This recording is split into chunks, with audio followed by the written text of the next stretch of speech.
Au sommaire de cette édition, il s'est tenu à Katiola le forum économique annuel dénommé JNCE. Ce forum a constitué un moment de prospection et de partage d'expériences pour les patrons d'entreprises. Le compte rendu dans ce journal. 32 travailleurs de la cimenterie Lafarge Holcim ont été décorés le samedi dernier à Abidjan.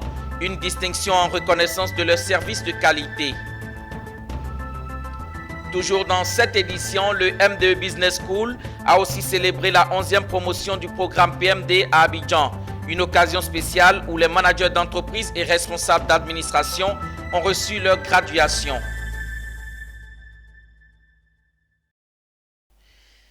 Vous êtes sur Business 24 Africa, la meilleure chaîne panafricaine d'information économique. C'est l'heure du journal et nous démarrons cette édition en nous rendant dans la vallée du Bandama. C'est à Katiola que se sont refermées les portes de la 5e édition des Journées nationales des chefs d'entreprise en abrégé JNCE. Ce forum économique annuel a constitué un moment de prospection et de partage d'expériences pour les patrons d'entreprise, mais surtout une occasion de promotion et de valorisation des opportunités d'investissement qu'offre le district autonome de la vallée du Bandama. Le reportage est signé Emmanuel Bonzo. En matière d'investissement, le district autonome de la vallée du Bandama se montre attractif à travers son potentiel économique, culturel et touristique. Des atouts importants que les chefs d'entreprise ont pu explorer à l'occasion des JNCE qui ont été des moments pour susciter l'intérêt de ceux-ci à s'établir dans ce district qui couvre 9% du pays avec près de 2 millions d'habitants. C'est donc une terre d'opportunités pour le secteur privé en général, mais surtout pour les opérateurs économiques locaux en quête cependant d'accompagnement véritable pour le développement de leurs affaires.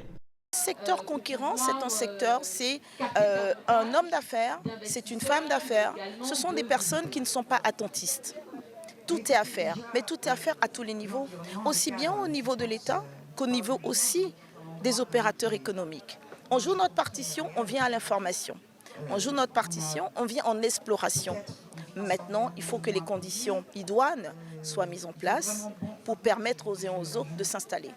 Pour les chefs d'entreprise, ce forum économique a permis de partager leur expérience et de découvrir les spécificités de cette destination représentant des opportunités de richesse et d'enrichissement pour tout investisseur. La 5e édition des Journées nationales des chefs d'entreprise, je pense que ça a été une très belle occasion pour tous les chefs d'entreprise comme moi. Ça a été un partage d'expérience, ça a été une mise en relation, ça a été du B2B. Pour organiser pendant ces 2 jours des discussions, des réflexions, des rencontres en B2B sur toutes les opportunités. C'est donc sur une note d'espoir que la 5e édition des Journées nationales des chefs d'entreprise a refermé ses portes avec en perspective des opportunités réelles d'investissement dans le district autonome de la vallée du Bandama. Toujours dans la fièvre de cette 5e édition des JNCE, nous vous proposons de suivre quelques réactions. C'était très riche. C'était très riche, on a appris beaucoup de choses, il y a beaucoup de choses qu'on ne connaissait pas. Et pour cela, je vais profiter pour remercier vraiment la commissaire générale, Madame Blanc, qui a été vraiment une bonne initiative. Nous pouvons déjà leur présenter notre savoir-faire parce que nous formons des artisans à l'art céramique et à l'art de la décoration textile. Donc déjà, ce qui sort de nos ateliers, nous pouvons déjà faire connaître nos produits, nos savoir-faire aux entrepreneurs. Depuis le samedi, la ville de Séguéla vit au rythme de la 2e édition du Worodougou Logoba, une plateforme de promotion des opportunités d'affaires de la région. Ils étaient nombreux à exposer leurs produits et leurs savoir-faire lors de la 2e journée du Worodougou Logoba. Le commentaire de Ange Assémian. Nanti d'une bonne dose d'expérience dans le maniement du tissu, François Ier est un créateur de mode ethnique contemporaine. J'ai un invité spécial parce qu'eux aussi ils estiment que la région ici, il y a un savoir-faire, il y a le tissage. Donc je suis venu un peu pour montrer le concept, pour montrer comment on peut partir du coton et faire des vêtements. Et puis pour qu'ils s'imprègnent de ça, pour développer le secteur, pour créer des unités de production. Et à partir de là, pour que le textile soit rayonne dans toute la Côte d'Ivoire. Donc je suis venu avec des tissus que j'ai fait des motifs, montrer qu'on peut faire toutes sortes de tissages avec notre métier à tisser. Le Ourodougou Logoba est une occasion pour les entreprises, institutions et artisans de faire la promotion de leurs produits et services. C'est à cet appel que ces coopératives, artisans et entreprises ont répondu présent afin d'exposer leurs marchandises, avoir des échanges avec les opérateurs économiques et la population cible. Nous sommes ici dans le cadre de la foire du Ourodougou Logoba, qui est une foire assez intéressante qui nous permet de pouvoir nous rapprocher des paysans, qui est notre cible. Et on remarque qu'il y a une bonne organisation en tout cas. Les visiteurs venus nombreux ont été marqués par la qualité des produits des différents stands. Ce qui m'a marqué beaucoup le plus, c'est le côté artisanal. Surtout ça là, cet article-là. Tout à l'heure, quand j'ai demandé à la dame, elle m'a dit que ça, auparavant, ça servait de porte. On a utilisé une partie de ma parcelle pour un essai. Puisque nous sommes en Afrique, quand tu donnes un produit, il ne faut pas prendre toute ta plantation. J'ai pris une partie. La région du Ourodougou est au centre-ouest de la Côte d'Ivoire avec pour capitale la ville de Séguéla, carrefour d'une grande localité regorgeant de fortes potentialités économiques, notamment dans le secteur de l'agriculture. Restons toujours à Séguéla où la 3e journée du Ourodougou Logoba a été consacrée à la célébration de l'excellence et du mérite à l'école. En marge des festivités, les meilleurs élèves du Ourodougou ont été primés. Reportage. La 3e journée du Ourodougou Logoba, 2e édition, a été dédiée aux meilleurs élèves de l'année scolaire 2021-2022 des sous-préfectures du département de Séguéla. Objectif, promouvoir l'excellence à travers ce marché microéconomique destiné aux investisseurs nationaux et internationaux à la recherche de marchés porteurs et innovants dans le district du Woroba. C'est l'esprit du Ourodougou Logoba, promouvoir l'excellence à tous les niveaux, au niveau du business, au niveau de l'agriculture, dans tous les secteurs d'activité. Et nous faisons un clin d'œil aux enfants parce que c'est l'avenir de demain. C'est maintenant qu'il faut les amener à aimer l'excellence, à vouloir être excellents pour que nous puissions ensemble construire la Côte d'Ivoire de demain.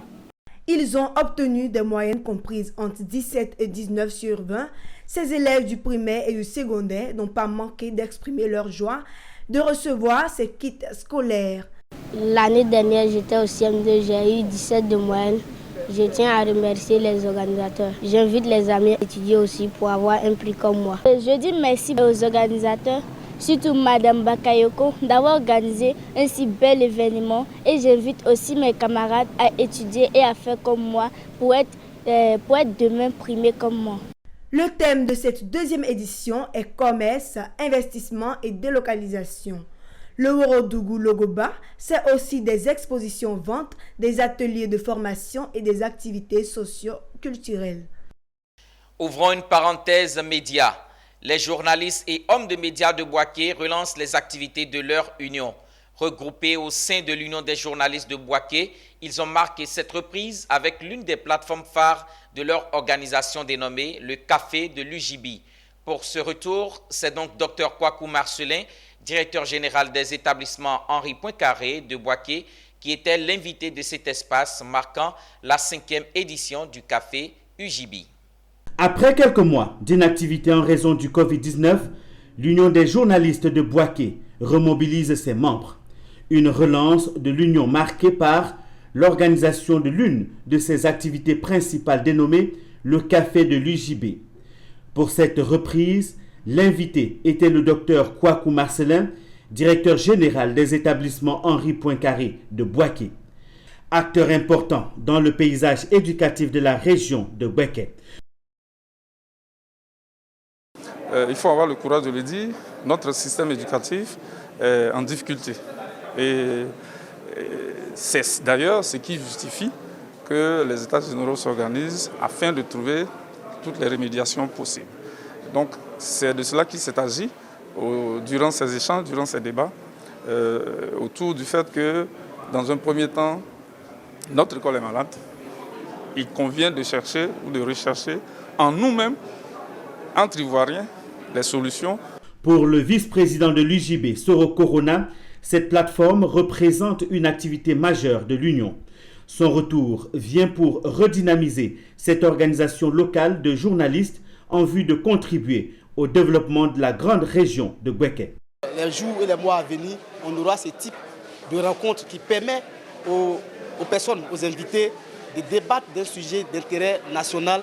Il faut également signifier que la reprise des activités de l'UJB prépare les membres à une prochaine Assemblée générale pour le renouvellement de ces instances en vue de l'élection d'un nouveau président. Retour à Abidjan, la deuxième édition du Salon des femmes d'honneur s'est récemment tenue dans la capitale économique ivoirienne. Il s'agit d'une plateforme dédiée à l'entrepreneuriat féminin et qui vise à promouvoir l'excellence à travers un cadre d'échange. Cette édition a enregistré des innovations, notamment des expositions ventes et la présentation de produits. Michel Brou et Ismaël Doza pour le compte-rendu. Ce sont des femmes composées de chefs d'entreprise, directrices de structures, écrivaines, en grande partie composées de toutes les couches sociales, qui se sont donné rendez-vous à cette deuxième édition de la Femme d'honneur. Une plateforme qui réunit chaque année ces femmes leaders dans un cadre d'échange pour bénéficier en conseil relativement aux opportunités du domaine entrepreneurial. Une occasion pour la promotrice de préciser les orientations de ce salon. Le Salon des femmes d'honneur a réuni les femmes des différentes couches sociales. On a retrouvé des femmes entrepreneurs, on a retrouvé des étudiantes, on a retrouvé des femmes qui vendent au marché. Elles ont été outillées sur l'entrepreneuriat. On espère qu'au sortir de ce salon, elles sont reparties outillées, elles sont reparties avec des rudiments pour être des entrepreneurs aguerris, d'être des entrepreneurs de modèle. Parce que la plateforme Femmes d'honneur, c'est une plateforme qui met en lumière toutes ces femmes qui se démarquent pour réussir. C'était aussi un moment idéal d'inculquer des méthodes à adopter pour une gestion en entrepreneuriat. Nous allons toujours être à ses côtés pour pouvoir continuer dans cette perspective qui est de permettre à toutes les femmes de Côte d'Ivoire, à celles qui veulent entreprendre, à celles qui ont déjà des entreprises de prospérer, de se perfectionner et de pouvoir aller de l'avant. Je leur souhaite vraiment d'avoir le courage parce que chose première, c'est d'avoir le courage en fait de pouvoir se lancer dans l'entrepreneuriat. C'est-à-dire quel que soit le fond du départ, il faut se lancer. Voilà. Donc il ne faut pas attendre d'avoir beaucoup d'argent pour pouvoir se lancer dans une entreprise. Notons que cet événement contribue à mettre en lumière les femmes du domaine entrepreneurial. Je vous l'annonçais en titre, 32 travailleurs de la cimenterie Lafarge Holcim ont été décorés le samedi dernier à Abidjan. Après au moins 15 années de service, ils ont reçu la médaille d'or du travail. Ces médailles leur ont été décernées par le ministère de l'Emploi et de la Protection sociale par l'entremise de Lafarge Holcim, leur employeur. Ils ont laissé leur bureau le temps d'une cérémonie pour se retrouver dans un espace événementiel et être célébrés. Ils étaient 32 et ont reçu les médailles Grand Or, Petit Or, Vermeil et Argent de la République de Côte d'Ivoire. La Côte d'Ivoire et leur employeur, Lafarge Holcim, le cimentier, reconnaissent ainsi leur dévouement, leur professionnalisme et leur abnégation au travail. La décoration a été instituée par un décret de l'année 1963. C'est le décret 63-065 du 9 février 1963. Et ce décret est une reconnaissance de la nation aux travailleurs, mais pas à n'importe quel travailleur, aux travailleurs qui se sont illustrés par leur professionnalisme, leur fidélité et leur loyauté à leur entreprise. Nous, comme j'ai dit au début, c'est pas uniquement nos marques qui font la différence, c'est nos employés qui font la différence. Et c'est un moyen de dire merci à ces employés. C'est un moyen de dire merci pas uniquement aux employés qui sont là, qui vont être célébrés, mais aux employés autres qui savent qu'ils sont reconnus un jour, et aux employés qui vont nous joindre pour savoir que vraiment on est là, on porte vraiment la bonne reconnaissance à nos employés qui durent et qui passent beaucoup de temps avec nous. Certains récipiendaires, au nom de leurs collègues, ont exprimé leur joie. Bon, c'est une fierté pour moi. Et je remercie Dieu. Il m'a donné vraiment cette santé et puis cette sagesse et pour que je puisse vraiment atteindre ces 38 ans. Justement, c'est un grand honneur et c'est avec fierté que je suis venu recevoir mes 2 médailles d'or Il faut dire que pour les avoir, c'est pas facile. C'est-à-dire que pour pouvoir avoir les médailles, il faut être loyal, être patient. Le cimentier Lafarge Holcim fête cette année ses 70 ans de présence en Côte d'Ivoire et la dernière décoration de ses agents remonte à 2012. Après une formation de 9 mois en management, le M2 Business School a honoré la 11e promotion du PMD en tant que Programme for Management Development. Une promotion composée de 77 cadres d'entreprise et administration, désormais acteurs de transformation dans leur entreprise, leur vie, mais aussi leur famille. La cérémonie de remise de certificats s'est déroulée dans la commune de Port-Bouët en présence de parents, amis et responsables de M2 Business School. Le compte-rendu de Zénab Dosso. La joie pouvait se lire sur les visages au sortir de cette distinction. Les nouveaux diplômés de M2 Business School ayant participé au programme for Management Development PMD 2022. Ces 77 managers, cadres d'entreprise et administration comptabilisent entre 15 et 30 ans d'expérience, mais ont décidé de renforcer leur capacité managériale. Après avoir voyagé du marketing à la stratégie, en passant par la négociation, la finance, le contrôle de gestion, le management des opérations, la direction des personnes, ils maîtrisent désormais les outils pour relever les défis et transformer leur environnement professionnel et familial. Sentiment de fierté, de reconnaissance vis-à-vis de ma famille, de tous les encadreurs, de tout le corps professoral de MDE, pour ce parcours hors pair que nous avons passé aujourd'hui, durant tous ces 9 mois. Alors tout d'abord, je suis très curieuse et j'aime faire de belles découvertes. Donc ma première motivation, c'était de renforcer mon leadership. Alors il faut dire qu'en venant à la rencontre de ce programme, j'étais à la recherche d'un accélérateur de vision, de carrière. J'avais envie en fait d'avoir une autre vision des postes qui sont très techniques, donc qu'on appelle des postes de secteur métier. Au-delà, les 9 mois de formation du programme for Management Development PMD 2022 étaient pour les lauréats un moment de partage d'expériences et une aventure humaine. C'était là l'objectif des responsables de MDE Business School et leurs partenaires IESE Business School à travers le programme PMD. Une grande satisfaction, sont 77 hauts cadres d'entreprise qui ont profité beaucoup du programme et surtout ce qui a été très touchant, c'est les témoignages qu'ils ont fait à la fin, en expliquant comment ils ont pu appliquer et comment le programme a transformé vraiment leur vie. C'est notre objectif, donc c'est un moment de satisfaction. Alors cette 11e promotion est forte de 77 personnes, managers d'entreprise, et ça a été un parcours particulièrement, j'allais dire, dense entre Abidjan et Barcelone que nous avons vécu avec eux. Ils nous ont apporté beaucoup de diversité, beaucoup de richesses culturelles, mais aussi beaucoup de compétences intrinsèques. Pour rappel, le PMD, Programme for Management Development de M2 Business School, est un programme complet de transformation humaine et professionnelle des managers qui met en exergue des outils et modèles basés sur les études de cas. Ouvrons une page culture à présent. L'édition 2022 du Festival Trophée s'est ouverte le week-end dernier à l'INJS de Makori à Abidjan. Cette année encore, les organisateurs ont voulu permettre à la jeunesse de renouer avec ses origines et ses traditions.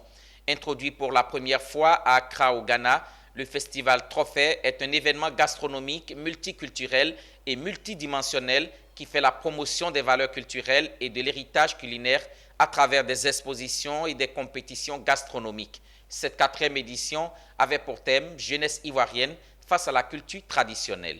Pierre Tebe. C'est inéluctablement l'un des festivals les plus attendus des Abidjanais, Trophée Festival. Depuis 4 éditions, il réunit les amoureux de l'art culinaire sur un même lieu. Durant 2 jours, les festivaliers ont découvert des mets d'ici et d'ailleurs dans toute leur diversité et originalité. Un rendez-vous que personne ne veut manquer sous aucun prétexte. Pour sa 4e édition, les organisateurs ont voulu lui garder son originalité. Une fierté de retrouver différentes cultures dans un seul festival. Cette année, étant donné que nous avons commencé le festival à Accra, nous avons mis un point d'honneur sur le concours culinaire qui fera tout à l'heure compétir des jeunes filles et des jeunes gens. Parce que le thème du concours culinaire, c'est la bonne texture du foutou en pays akan. On fait festival, ce sont des mets cuisinés comme autrefois dans nos villages. Tout ce qui est proposé plonge les festivaliers dans un passé culturel aussi lointain. J'ai pris la sauce, je ne sais pas, Assieproua. Ça doit être une spécialité à Nîmes. Mais je vous assure, comme vous voyez que je n'arrive pas à tellement trop parler, c'est tellement bon. Vraiment, la Côte d'Ivoire est très riche et je m'en réjouis pour mon pays. Nous sommes à Nîmes, mais vraiment, il faut dire que jusqu'à cet âge-là, on n'a pas encore goûté cette sauce-là. Donc ça veut dire que nos petits-enfants-là sont très forts. L'unanimité, toutes les personnes que nous avons rencontrées ici étaient satisfaites et les plats proposés exquis. Quoi de plus normal? Ces femmes sont des vrais cordons bleus. Cette 4e édition, nous proposons, comment on appelle ça, du crocodile. Il aura, c'est au goût du client. Nous avons pré-cuit et ça y est là. Nous avons même chose pour le varan, pareil pour le piton. Aujourd'hui, on a du cabri sauté, grillé, braisé, la viande de porc braisée, grillée, sautée également. Nous proposons des agoutis braisés, de la banane braisée, de l'igname braisé comme au village. Et aussi on a des crustacés, on a du poulet braisé, des saucisses braisées. Au-delà de l'originalité et des mets proposés, la 4e édition avait d'autres particularités. Tout cela dans une ambiance festive marquée par des prestations musicales modernes et une série de jeux traditionnels. Vivement la 5e édition.